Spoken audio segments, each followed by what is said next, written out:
spoilers for Tuesday, August 19th, 2025. The bold and the beautiful spoilers. Tuesday, August 19th, 2025. Taylor sparks a scandal to burn Brooke and Forrester to the ground. The calm is over. War has begun.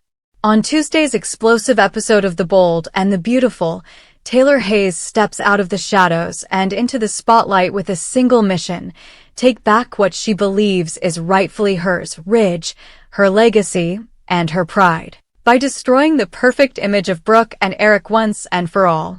The target? Forrester Creations. The weapon? Truth twisted into spectacle. The fallout? Catastrophic. For weeks, rumors have circulated around the fashion world. Whispers of internal friction at Forrester, of manipulations behind the curtain, of relationships leveraged for power. But on this day, Taylor makes sure the whispers become headlines. It begins with a betrayal that reignites old wounds. Ridge and Brooke, once again, are getting close, too close. After everything that's happened, after every reconciliation and every heartbreak, Ridge seems unable to stay away from Brooke Logan. And Taylor sees it clearly now. No matter how much time passes, no matter how many promises are made, she will always be the second choice. But this time, she refuses to play the victim.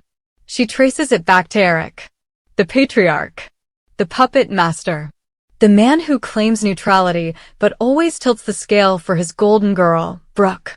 Taylor sees the pattern every time she's close to Ridge. Every time there's a shift in power, Eric swoops in with a family excuse, a business opportunity, a subtle manipulation that drives Ridge and Brooke back together. She's had enough.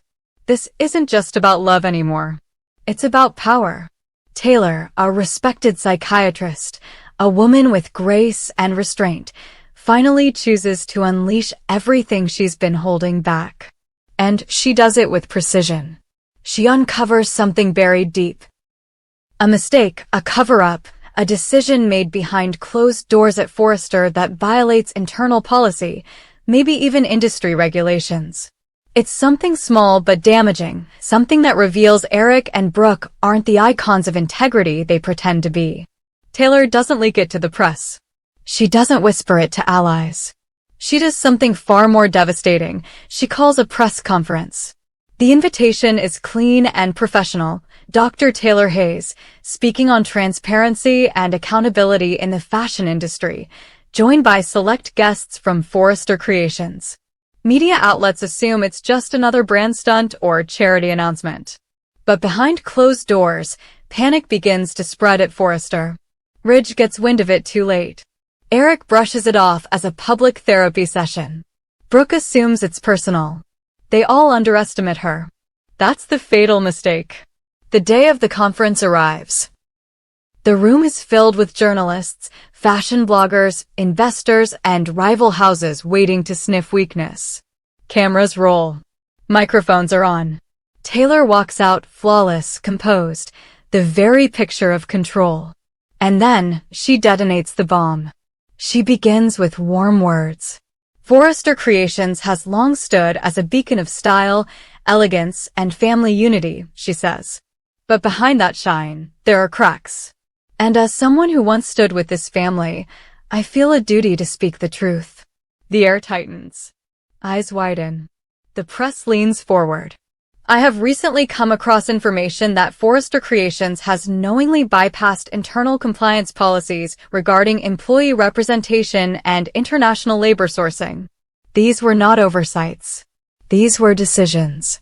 Decisions made by senior leadership, including Eric Forrester and Brooke Logan, in order to cut costs and maintain exclusivity on a limited design run. These actions compromise worker safety, transparency, and the ethical core this company claims to stand on. The room erupts. Flashbulbs burst. Reporters shout questions. Live streams spike. Brooke, watching from backstage, freezes. Eric, watching from his office, turns pale. Ridge? He storms out the moment her words land. But it's too late. The story is already airborne. Taylor walks off stage without flinching. Mission accomplished. Forrester Creations descends into chaos. The press starts circling like sharks. Investors start calling. Influencers begin pulling sponsorships. Competitors, Spectra, Spencer, even HFDF's rivals, smell blood. Social media erupts with hashtags. Hashtag Forrester scandal, hashtag boycott Brooke, hashtag fashion fraud. Back inside the walls of Forrester, the damage is personal.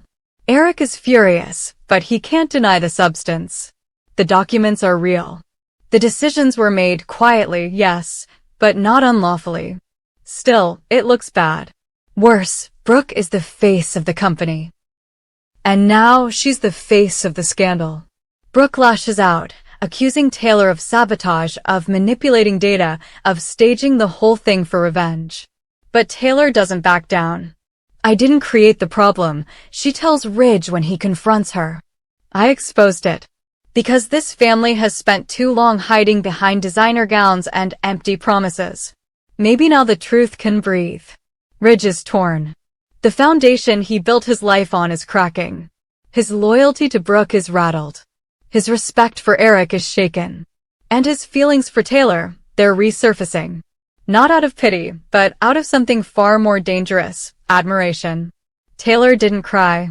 She didn't plead. She acted. She hit them where it hurt, not in the heart, but in the ego. And now Ridge is forced to confront something he's long avoided. Brooke and Eric aren't just flawed. They're complicit. The scandal deepens. Media outlets dig further. One headline after another drops like anvils. Asterisk, Forrester's golden couple at the center of labor ethics scandal. Asterisk, asterisk, Taylor Hayes drops bombshell at industry summit. Asterisk, asterisk, Brooke Logan's empire under fire. Asterisk, Steffi returns from Paris midweek, demanding answers.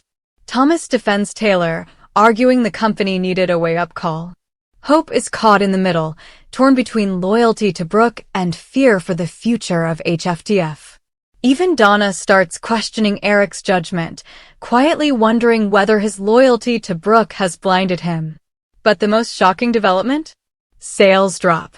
Retailers back out. A Forrester campaign is pulled mid-run. Suddenly, what started as an emotional vendetta becomes a corporate emergency. Eric calls emergency meetings. Brooke tries to schedule damage control interviews. But the narrative is already lost. And Taylor? She doesn't gloat. She doesn't pose for cameras. She disappears for a day. Then another. Let the fire burn, she thinks. Let the truth sting. In her absence, Ridge does the one thing no one expected. He shows up at her house. No press. No drama. Just Ridge, standing at her door, asking, "Why didn't you tell me first?" Taylor looks him dead in the eye. "Because you never listen. Not when it's about Brooke. You only hear what you want to hear. And I needed the world to hear what you never would." The episode ends not with a hug, not with a kiss, but with silence, the kind that signals everything has changed. Lines have been drawn. Allegiances broken. Love twisted by truth. Taylor didn't just speak out. She shattered the illusion. Now Forrester Creations must decide clean house or burn down. Either way, there's no going back. And Taylor Hayes? She's just getting started. Stay tuned. The fallout is only beginning. Asterisk, asterisk. The Bold and the Beautiful explodes with Luna's plot, Will's downfall, and Sheila's fear. Asterisk, asterisk. On Tuesday's episode of The Bold and the Beautiful, everything unravels, exactly as Luna Nozawa planned. From the moment the episode opens, there's a simmering tension in the air. Luna's scheme is fully in motion, and every second ticking by draws her closer to the moment she's been orchestrating for weeks. No one sees it coming, not Lee, not Will, not Elektra, and especially not Sheila. But for the viewers, the storm is already here. Let's start at the heart of this chaos. Lee. The ever-composed doctor finds herself in a rare state of panic. After leaving Luna unattended in the clinic, she returns only to find the room eerily quiet, the bed empty, and Luna completely gone. It's not just a breach of protocol, it's a red flag waving in a storm. Lee immediately knows something is wrong. Luna didn't leave because she felt better. Luna left with purpose. But where? Why? And what is she planning? Lee's first instinct is damage control.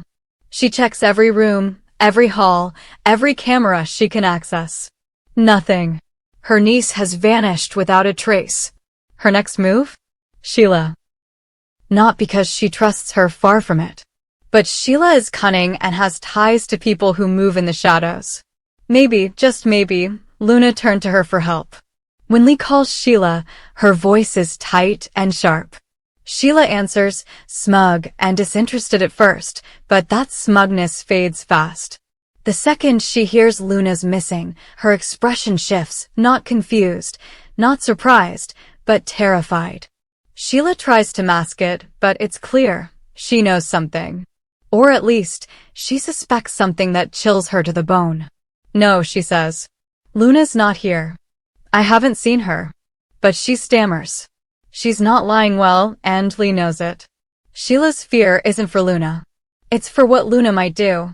And if Sheila Carter is afraid, then everyone else should be running. Meanwhile, across town, Will's big night is starting to spiral. The party is supposed to be a celebration. It's lavish, exclusive, and packed with the kind of Hollywood elite who thrive on champagne and secrets. Will's surrounded by friends, business contacts, and of course, Elektra, the woman he's been dating, the woman he thinks he's building something real with. But Will has no idea that a storm is walking straight into the room, disguised in a cheap wig and oversized glasses. Luna enters the party like a ghost. She's not invited, but she's not here for champagne and small talk. She's dressed as a new hire, just one of the servers working the floor. Her badge says Laura. Her plan is simple, but bold. Get close to Will, insert herself into his world, and flip it upside down. At the bar, a moment of pure manipulation unfolds. Luna approaches the bartender with a tray of glasses and a fake smile. He doesn't recognize her, but she plays her part well. Need me to run drinks to table 3? She asks. He's hesitant. Something about her seems off, but he's swamped, overwhelmed, and in the chaos of a high-stakes party, mistakes happen. That's when it happens. The bottle. The one that's not vodka, but looks identical to it. The bartender warns her, explicitly, asterisk, that's not for serving. Toss it before someone confuses it for vodka. Asterisk, but Luna, ever the strategist, nods sweetly and ignores him completely. She pours the drink. She delivers it to Will. And everything changes. Asterisk, asterisk, Will doesn't notice the taste. He's too caught up in the moment, too distracted by Elektra's dazzling presence and the roar of the crowd. But what he doesn't know is that he's just ingested something entirely different, something that will unhinge him emotionally, mentally, and physically. As the night goes on, things start to unravel. Will becomes erratic. His behavior shifts. He slurs slightly. He forgets names. He laughs at the wrong moments. Elektra notices, but chalks it up to stress, or maybe just too much to drink. But the real damage is yet to come. Somewhere in the crowd, Luna is watching. And smiling, asterisk, asterisk, she doesn't just want to humiliate Will. She wants to destroy him. This isn't about pettiness. It's about revenge. About power. About making him pay for every slight, every betrayal, real or imagined. She's studied every move, every weakness, and now she's pulling the strings. The twist? Will and Elektra don't stay together long. Halfway through the evening, Elektra slips away, maybe to take a call, maybe to freshen up. She's gone just long enough for Luna to move in. And this is where things get murky. Because Luna's not the only woman watching Will. Enter Lainey, the redhead with a history, a crush, and a mask that matches Elektra's. The party's masquerade theme blurs identities, and Luna's not the only one playing dress-up. Lainey has her own agenda. She's still not over Will. She still believes there's something between them. And tonight, she plans to prove it. So now we have 3 women. 1 man. 1 drugged drink. One ticking clock. Will doesn't know who's who.